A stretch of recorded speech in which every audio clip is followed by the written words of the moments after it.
All right, shalom. So I know it's a bit unorthodox, but every once and again I have dreams, dare I say visions, and I try to put them up just to make sure they don't get forgotten. But and I preface this dream by saying, and it's not to brag because it's certainly nothing worth bragging over, but I've been fasting for this week. I've been fasting since last Sunday, and today is Friday. So we're on basically day 6.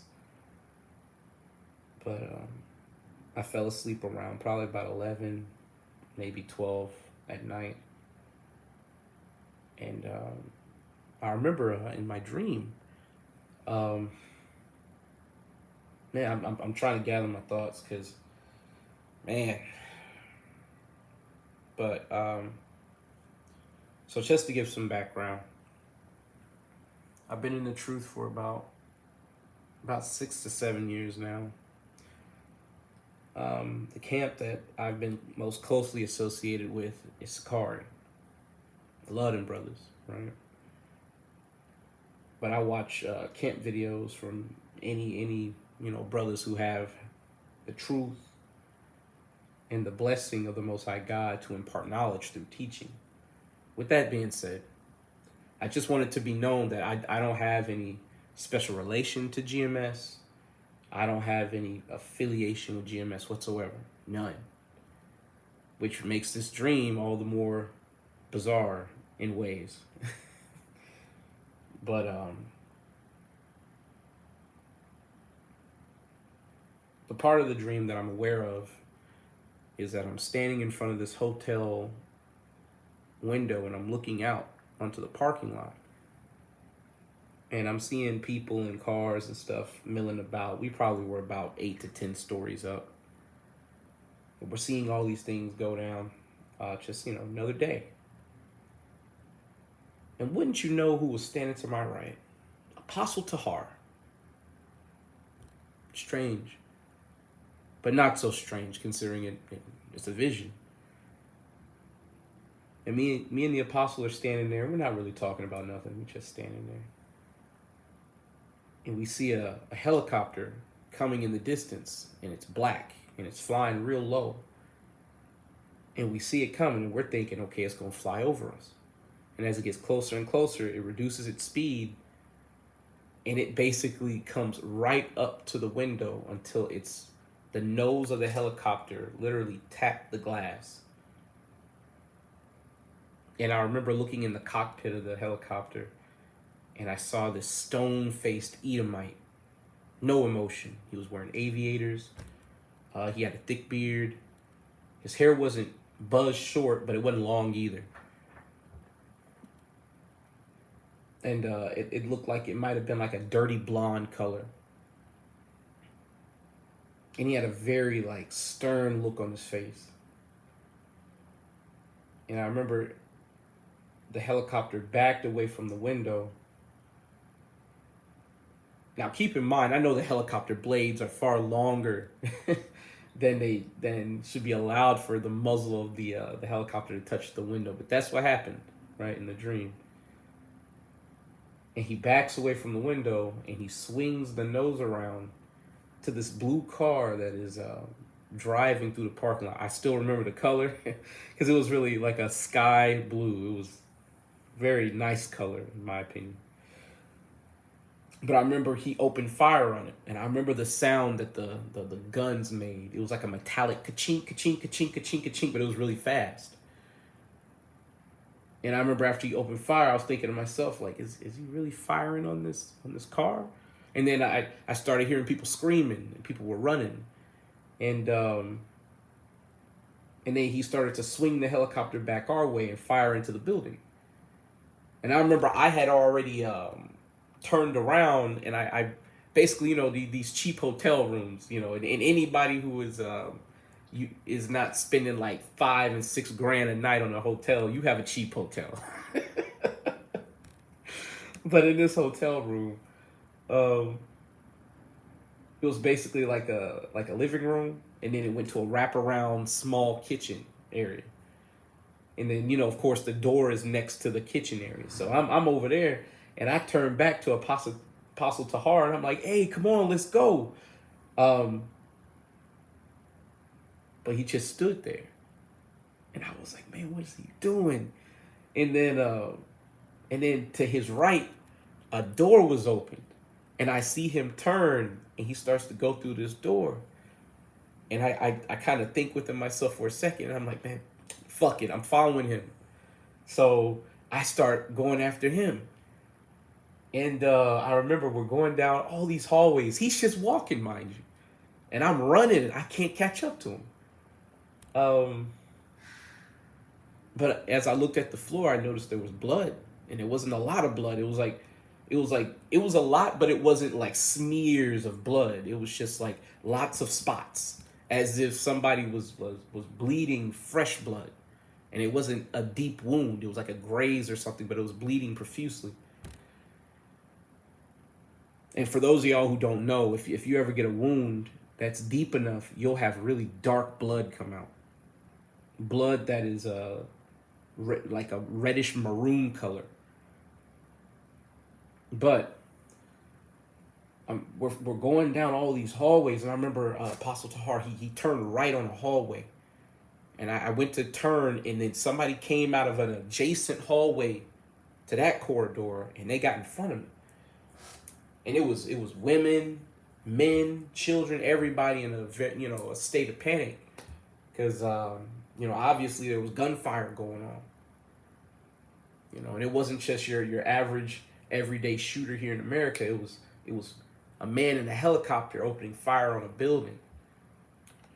And I remember we were going through all these hallways and these corridors, and then suddenly we went out a door, and we were on the roof,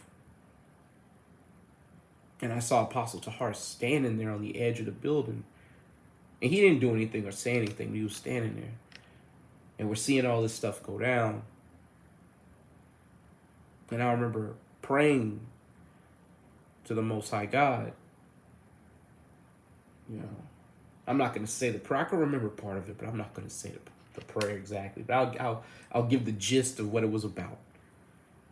I prayed to the Most High God that He not let us be cut down and be forgotten.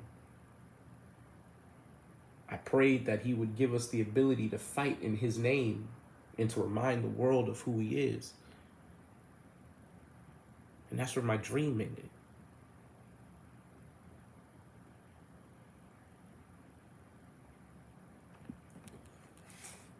So I'm going to grab a scripture real quick. I'm going to grab one or two. And the reason why it's dark is because I literally just got out of bed. I'm actually about to clock in for work and all that. So let me see if I can get this thing on here. No, I'm going to have to turn on my other monitor. That's fine. There it is. Never mind. Slakia, y'all. Technical difficulties. But so we're going to grab Psalms 18 and 34. He teacheth my hands to war, so that a bow of steel is broken by mine arms. Thou hast given me the shield of thy salvation, and thy right hand hath holden me up, and thy gentleness hath made me great. Thou hast enlarged my steps underneath me, that my feet did not slip. That's what was happening in that dream. I was praying to the Most High God that He would give us power, that He would teach my hands to war against an enemy that was far beyond my abilities. And I'm not sure what capacity the elder was in the dream for, but I'm sure if he had any ability to pray, he prayed for something similar, to be able to deliver recompense to our enemies.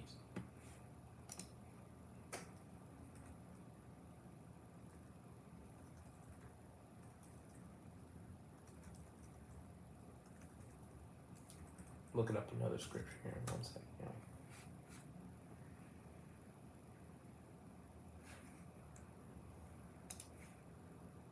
This is Psalms 144 and 1. Man, anyway. Blessed be the Lord my strength, which teaches my hands to war and my fingers to fight. My goodness and my high tower, or my goodness and my fortress, my high tower and my deliverer, my shield, and he in whom I trust, who subdueth my people under me.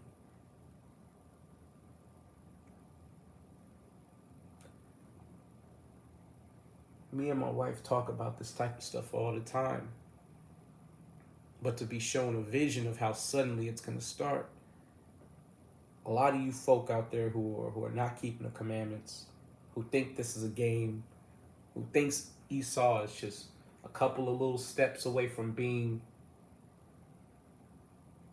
being at ease with our people and treating us fairly, who think that his kingdom is going to last. All the signs are pointing another way. But to those who are awake,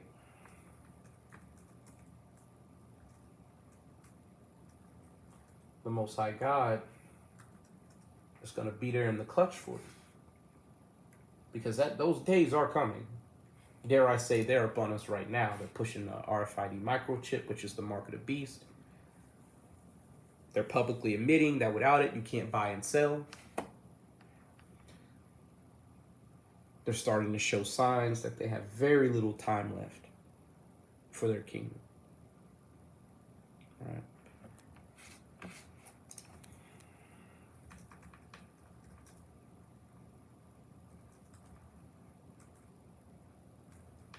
One second.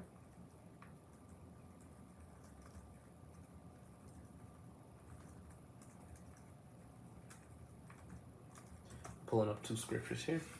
So first we're going to go to Revelations 12 and 12. Therefore rejoice, ye heavens, and ye that dwell in them. Woe to the inhabitants of the earth and of the sea, for the devil is come down unto you, having great wrath, because he knoweth that he hath but a short time. That's where we're at today.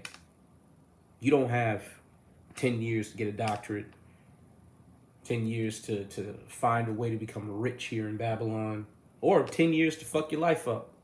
Let's face it, a lot of jakes are just messing their life up, living like they ain't got no tomorrow, YOLO, all that. Revelations 12 and 12 describes perfectly what's happening right now.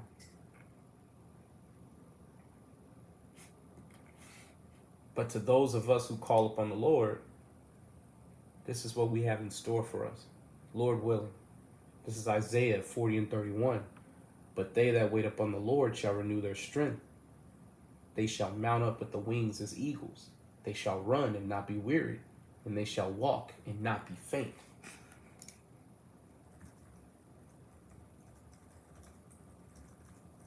I got one more scripture, right? Because when it says that we're going to receive power from on high, we have to understand the Most High God has something unimaginable in store for his elect. Those who are going to stand and fight. This is Zechariah 12 and 8. In that day shall the Lord defend the inhabitants of Jerusalem, and he that is feeble among them at that day shall be as David. David killed tens of thousands, sometimes by himself. When you read of David's mighty men, you had men who could slay hundreds of men with one swing of their weapon, whether it be 800 by a spear, or cut down 300 all by themselves. And you got to remember, their king was David.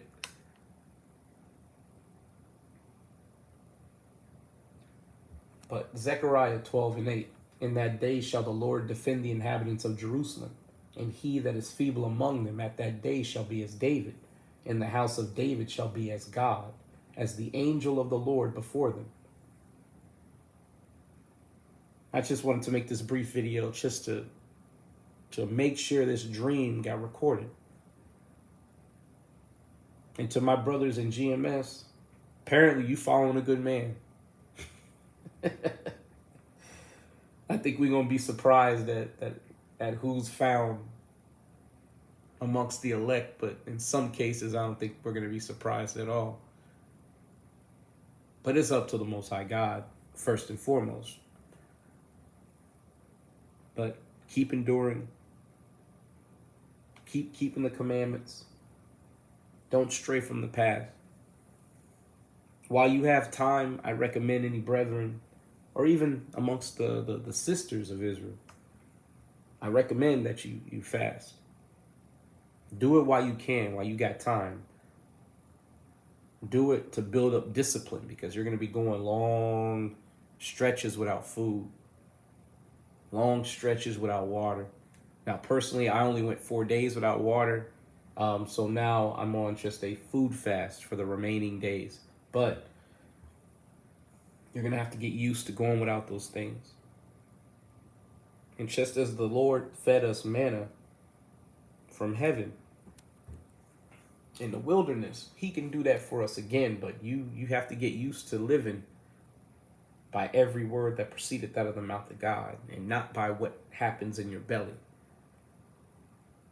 Many of us are slaves to this flesh. If the flesh hungers, we eat.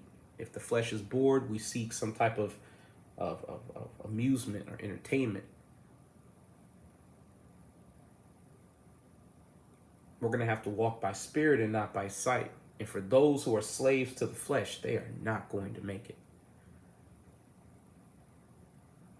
But keep the faith, y'all. I like to say, call Halal Yahweh Bashem Yahweh Shai. That's all praises be unto the Most High Yahweh. In the name of his Son Yahweh Shai, Kwam Yasharallah, and Abad Babal. Shalom.